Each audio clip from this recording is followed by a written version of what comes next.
Cette semaine, Méditerranéo vous fait voyager du côté de la Galice à la rencontre d'hommes et de femmes qui défendent leur langue avec énergie. Nous ferons ensuite une pause à Marseille où le MUCEM consacre une exposition à la cartographie et à la colonisation de l'Algérie.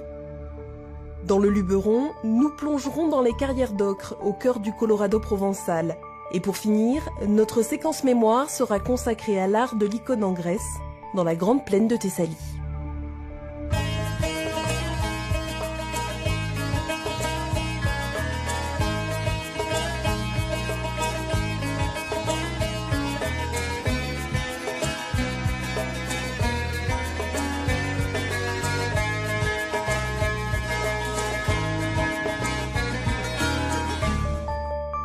Dans le nord-ouest de l'Espagne, le galicien est officiellement depuis 1983 la langue de la Galice, au même titre que le castillan. Dans les faits, enseignants et associations se battent pour que ce pan de leur identité continue à exister.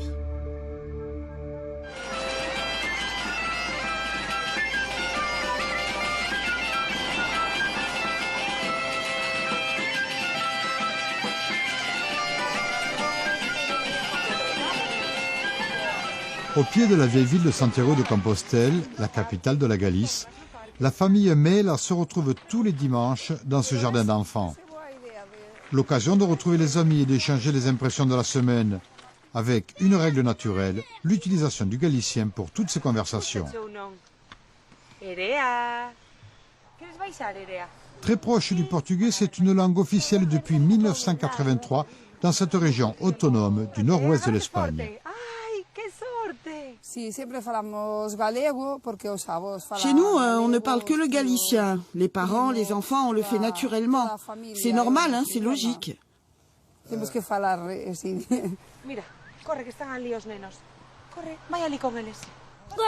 Bon, à l'école, des fois, je parle en espagnol. Mais c'est pas mes meilleurs amis. Avec tous les autres, on parle qu'en galicien. Moi, je crois que la Galice est un pays. Et j'aimerais bien vivre dans ce pays, avec ma propre langue, et que tout le monde la parle. L'écrivain Manuel Rivas, galicien d'origine, aime à définir sa Galice comme un village planétaire. La plus grande ville galicienne reste Buenos Aires, et le cimetière où reposent le plus de Galiciens se situe à La Havane. La Galice, un pays de voyageurs ouvert au monde. Son origine remonte à la préhistoire. La nouvelle constitution espagnole en 1978, après la mort du dictateur Franco, la reconnaît comme nation historique à l'instar de la Catalogne et du Pays basque. Aujourd'hui, le galicien bénéficie du statut de langue officielle comme le catalan et le basque. Mais dans la réalité, la comparaison reste difficile à tenir. La co-officialité en Galice est loin de se traduire dans les faits, à commencer par le système scolaire qui ne respecte pas le principe de l'enseignement obligatoire de cette langue. Ici, en principe, on devrait bénéficier d'un bilinguisme harmonieux. Un bilinguisme harmonieux qui, au final, est un mensonge. C'est-à-dire que si un véritable effort n'est pas accompli, 90% des projets comme le nôtre pourraient être remis en cause. Les enfants qui sont ici, ou dans leur famille, font l'effort de parler en galicien. Mais dès qu'ils se scolarisent ou touchent d'autres médias, dans leur environnement direct, ils perdent leur langue.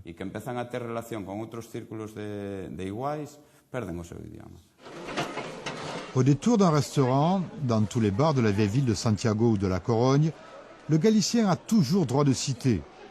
On le parle naturellement, même si auprès des plus jeunes, la pratique est moins présente. Mais toutes les occasions sont bonnes pour ne pas oublier cette histoire. Chant ou danse, le galicien reprend ses droits. Rien de plus normal dans un pays aussi festif que l'Espagne. C'est une situation très complexe et contradictoire que vit la langue galicienne aujourd'hui.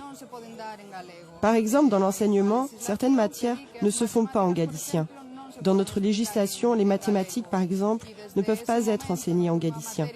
À partir de là, pour une matière aussi importante que les mathématiques, si on ne peut pas l'expliquer en galicien, tout devient compliqué pour notre langue. Mais le galicien est une langue officielle, pourquoi cela? C'est un problème politique. Les lois qu'applique ce gouvernement vont totalement à l'encontre de notre langue.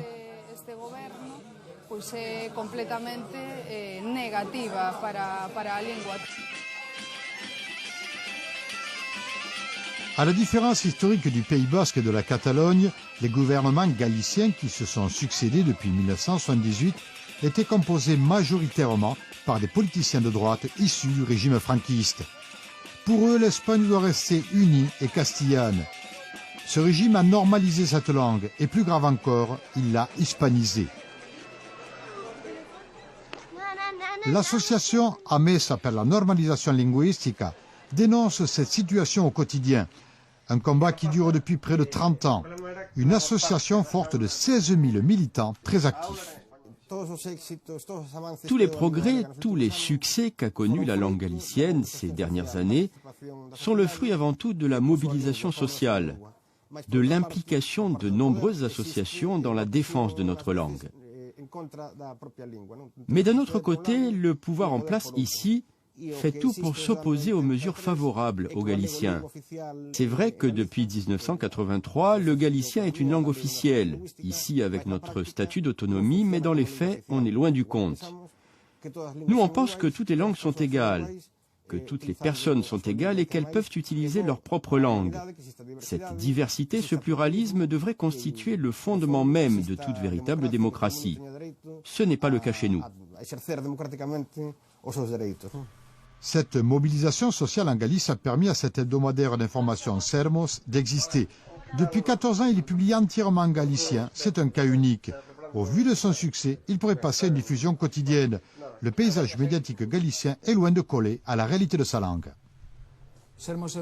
Notre journal Sermos est un hebdomadaire très impliqué dans le monde social de la Galice. Pour nous, la Galice est un pays qui a le droit d'être reconnu en tant que tel. Il existe ici une vraie demande pour une information en galicien. Pour le pouvoir en place, s'il y a aussi peu de journaux, de radios ou de télévision qui s'expriment en galicien, c'est que cette demande n'existe pas. C'est une idéologie totalement fausse, une contre-vérité évidente. Il existe une vraie demande de la population. Toutes les enquêtes sur le terrain le confirment. Tout le monde le sait. Les entreprises journalistiques sont des entreprises qui nécessitent de lourds investissements au départ. Tout ce pouvoir financier reste entre les mains de grands groupes économiques, comme dans la plupart des pays occidentaux. Tous les moyens de communication sont aussi entre les mains de la bourgeoisie. La bourgeoisie galicienne, historiquement, n'a jamais soutenu sa langue, ni considéré la Galice comme une nation. À partir de là, tout devient plus compliqué. Cours de littérature galicienne au département de philologie de l'Université de la Corogne. Ces étudiants de deuxième année croient en l'avenir du galicien. Une langue comprise aujourd'hui par plus de 200 millions de personnes. Les enseignants de galicien sont aussi les premiers militants de la langue galicienne. L'heure aujourd'hui est à la mobilisation. Il faudrait que les politiques qui nous gouvernent commencent à appliquer les lois qu'ils ont votées. Toutes les dispositions légales pour la promotion de notre langue ne sont pas traduites sur le terrain. Le Parti populaire au pouvoir et une partie des socialistes ne tiennent absolument pas compte de ces normes linguistiques. Ensuite, il faudrait mettre en place une véritable politique de promotion du galicien et non pas se limiter uniquement à des événements folkloriques, associés par exemple à notre cuisine ou à notre musique. Une politique offensive pour que les gens, inconsciemment ou pas, n'aient plus honte de parler galicien, mais qu'ils en soient fiers. Une fierté à l'inverse que revendiquent bruyamment les voisins basques et catalans très attachés à leur langue. Dans ces deux régions autonomes, le castillan n'a pas envahi leur quotidien. La Galice compte aujourd'hui près de 3 millions d'habitants. Eux seuls peuvent écrire leur histoire et celle de leur langue.